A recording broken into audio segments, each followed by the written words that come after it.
The Prince's Breakfast, written by Joanne Oppenheim, illustrated by Miriam Latimer.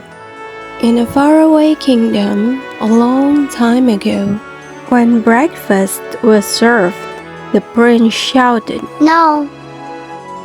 He turned up his nose at omelets with cheese. He pooh-poohed the porridge. So his mother said, Please. He sipped his hot chocolate. He ate his toast dry.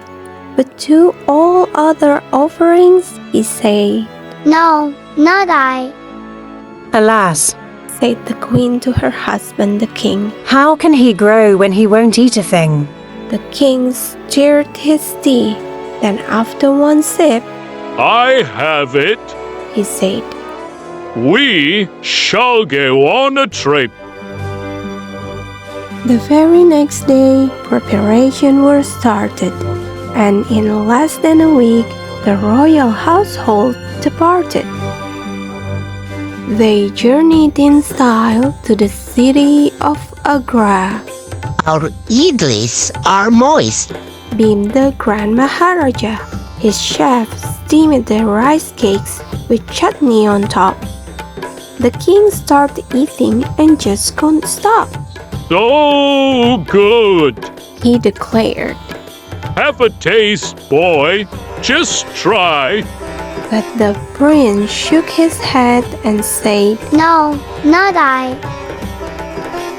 Perhaps said the host. a dosa will do. We can fill it with dolls or potatoes for you. The queen took one forkful. The king sampled two. Delicious. They said, Just try a few. The spices are perfect. Come, don't be shy. but the prince shook his head and said, "No, not I." So the king declared. To the west we shall go.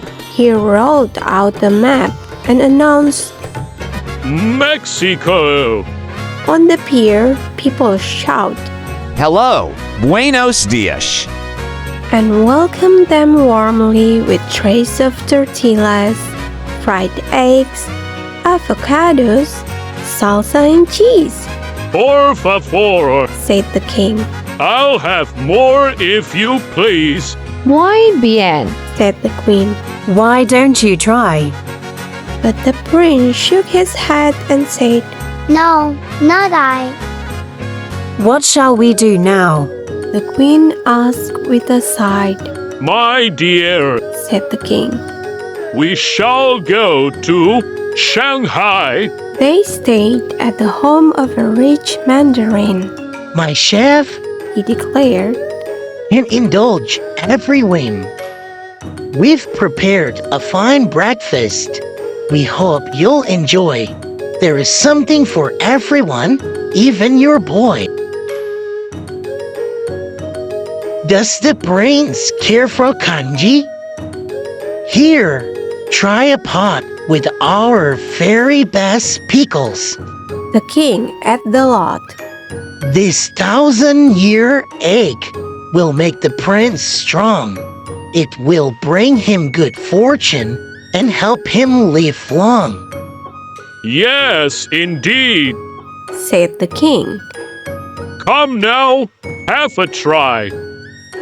But the prince shook his head and said, "No, not I." That night in his room, the king sat up in bed. We'll take him to Zambia. That's it. He said, A safari will give him a huge appetite. Oh, fa la la la. I know I'm right. The prince loved adventures. He met his first giraffe. It licked the king's crown and made them all laugh. He woke up a lion that gave a great roar, then closed its eyes tight and continued to snore. He met herds of zebras and wild wildebeest. And now, said the king, it's time for our feast. their breakfast was served on beautiful leaves with freshly fried plantain and fruit from the trees. At the sight of fresh fruit, the prince sealed his lips tight. The king was dismayed. He said, This is not right. This plantain is perfect. the queen said. Do try. But the prince shook his head and said, No, not I. the queen was distraught. Let's go home. She sighed. Our boy is still picky, whatever we try. Just as she said this, a bright-eyed old man said, Perhaps I can help. I believe that I can.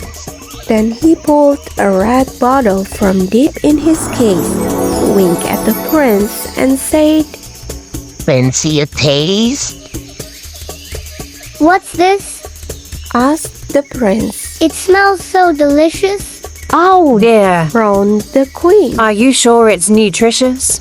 I think said the man. there's no cause for alarm. A dash of this ketchup will do him no harm.